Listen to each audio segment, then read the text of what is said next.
जय श्री गणेश। श्री शिवाय नमस्तुभ्यम। दैत्यराज जलंधर तथा भगवान शिव का घोर संग्राम। भगवान शिव द्वारा चक्र से जलंधर का सिर छेदन।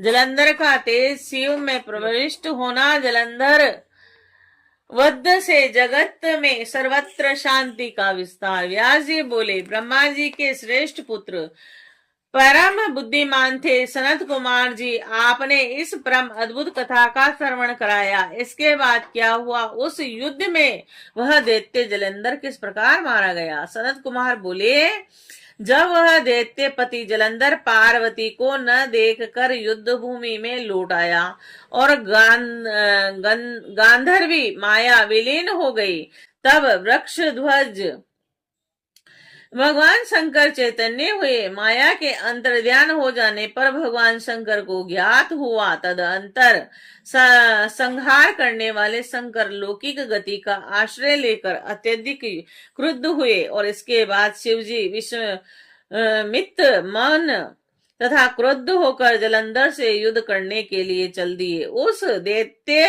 ने भी शिवजी को पुनः आता हुआ देखकर उन पर बाणों की वर्षा करना प्रारंभ कर दिया। प्रभु शिवजी ने बलशाली उस जलंधर के द्वारा छोड़े गए उग्र बाणों को अपने श्रेष्ठ बाणों से बड़ी शीघ्रता से काट दिया। त्रिभुवन संगारक शिव के लिए यह कोई अद्भुत बात नहीं हुई। तदंतर अद्भुत पराक्रम वाले शिव जी को देखकर जलंधर ने उन्हें मोहित करने के लिए माया की पार्वती बनाई और शिवजी ने रथ पर स्थित बंधी हुई विलाप करती हुई एवं शंभु तथा शुंभ तथा निशुंभ के द्वारा मारी जाती हुई पार्वती को देखा। तब उस स्थिति वाले पार्वती को देखकर लौकिक गति प्रदर्शित करते हुए शिवजी सामान्य जनों की तरह अत्यंत व्याकुल हो उठे। उस समय अनेक प्रकार की लीलाओं में प्रवीण शंकर जी के अंग शिथिल हो गए और अपना पराक्रम भूलकर वे दुखी होकर मुख नीचे करके मौन हो गए। इसके बाद जलंधर ने पुंख तक धसने वाले 3 बाणों से वेग पूर्वक शिव जी के हृदय शरीर शिव जी के सिर हृदय तथा उत्तर प्रदेश पर प्रहार किया भगवान रुद्र ने क्षण भर में अग्नि ज्वाला के समूह से युक्त अत्यंत भयंकर रौद्र रूप धारण कर लिया। उसके उस अति महारौद्र रूप को देखकर महादैत्य गण सम्मुख खड़े रहने में असमर्थ हो गए और 10 दिशाओं में भागने लगे। हे मुनीश्वर, उस समय वीरों में विख्यात महावीर शंभु महावीर जो शुंभ एवं निशुंभ थे, वह भी रणभूमि में स्थित न रह सके। जलंधर के द्वारा रची गई माया क्षण भर में ही विलुप्त हो गई। उस संग्राम में चारों ओर महान हाहाकार होने लगा। तब उन दोनों को भागते हुए देखकर क्रुद्ध हुए रुद्र ने धिक्कार कर उन शुंभ निशुंभ को इस प्रकार श्राप दिया। रुद्र बोले, तुम दोनों दैत्य मान दुष्ट हो, तुम दोनों पार्वती को दंड देने वाले हो और मेरा महान अपराध करने वाले हो और इस संग्राम में भाग रहे हो। युद्ध से भागने वाले को नहीं मारना चाहिए, अतः मैं तुम दोनों का वध नहीं करूंगा, किंतु गौरी मेरे युद्ध से भागे हुए तुम दोनों का वध अवश्य करेगी। अभी शंकर जी यह बात कही रहे थे कि जलती हुई अग्नि के समान समुद्र पुत्र जलंधर अत्यधिक क्रुद्ध हुआ। उसने बड़े वेग के साथ शिवजी पर तीक्ष्ण बाणों की वर्षा करना प्रारंभ कर दिया और जिससे पृथ्वी तल बाणों के अंधकार से ढक गया। तभी रुद्र उनके बाणों को काटने में लगे थे और कि इतने में उस बलशाली ने परिघ से वृक्षभ पर प्रहार किया। उस प्रहार से आहत हुआ वृक्षभ रणभूमि से पीछे की ओर हटने लगा। शंकर जी के द्वारा खींचे जाने पर वह युद्ध भूमि में स्थित न रह सका। और हे मुनीश्वर, उस समय मां रुद्र ने सभी के लिए अति दुस्सह अपना तेज लोक में दिखाया, यह सत्य है।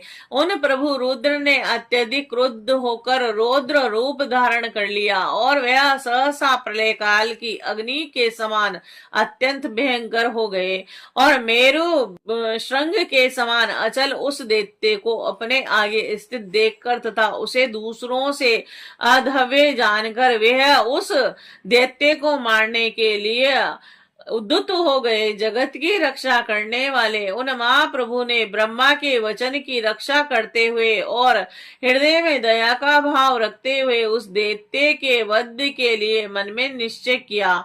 उस समय क्रोध करके अपनी लीला से त्रिशूलधारी भगवान शंकर ने महासमुद्र में अपने पैर के अंगूठे से शीघ्र ही भयानक तथा अद्भुत रथ चक्र का निर्माण किया और उन्होंने उस महासमुद्र में अत्यंत जाज्वल्यमान रथ चक्र का निर्माण करके तथा स्मरण करके कि निश्चय ही इससे तीनों लोकों का वध किया जा सकता है, वे दक्ष, अंधक और त्रिपुर तथा यज्ञ का विनाश करने वाले भगवान शंकर हंसते हुए बोले। महारुद्र बोले, हे जलंधर, मैंने महासमुद्र में अपने पैर के अंगूठे से इस चक्र का निर्माण किया है। यदि तुम बलवान हो तो इस चक्र को पानी के बाहर करके मुझसे युद्ध करने के लिए ठहरो, अन्यथा भाग जाओ। सनत कुमार बोले कि उनके इस वचन को सुनकर जलंधर की आंखें क्रोध से जलने लगी और वह अपने क्रोध भरे नेत्रों से शंकर जी को जलाता हुआ सा उनकी ओर देखने लगा। जलंधर बोला, हे शंकर, मैं रेखा के समान इस चक्र सुदर्शन को उठाकर गणों सहित तुम्हारा एवं देवताओं के साथ समस्त लोगों का वध कर गरुड़ के समान अपना भाग ग्रहण करूंगा। हे महेश्वर, मैं इंद्र सहित चर अचर सभी का नाश करने में समर्थ हूँ। इस त्रिलोकी में ऐसा कौन है जो मेरे बाणों के द्वारा अभेद हो। मैंने अपनी बाल्य अवस्था में ही तपस्या के प्रभाव से भगवान ब्रह्मा को भी जीत लिया था और वह बलवान ब्रह्म मुनियों एवं देवताओं के साथ मेरे घर में है। और हे रुद्र, मैंने चराचर सहित संपूर्ण त्रिलोकी को क्षण मात्र में जला दिया और अपनी तपस्या से भगवान विष्णु को भी जीत लिया। फिर मैं तुम्हें क्या समझता हूँ। अगर इंद्र, अग्नि, यम, कुबेर, वायु, वरुण आदि भी मेरे पराक्रम को उसी प्रकार नहीं सह सकते जिस प्रकार सर्प गरुड़ की गंध को भी सहन नहीं कर सकते। हे शंकर, स्वर्ग तथा भूलोक में मेरे लिए कोई वाहन नहीं मिला। मैंने समस्त पर्वतों पर जाकर सभी गणेश्वरों को परास्त किया है। मैंने अपनी खुजली मिटाने के लिए पर्वतराज हिमालय, मंदर, शोभामय नील पर्वत तथा सुंदर मेरु पर्वत को अपने बाहुदंड से घिस डाला है। मैंने हिमालय पर्वत पर लीला करने हेतु अपनी भुजाओं से गंगा जी को रोक दिया था और मेरे भृत्यों ने शत्रु देवताओं पर विजय प्राप्त की है।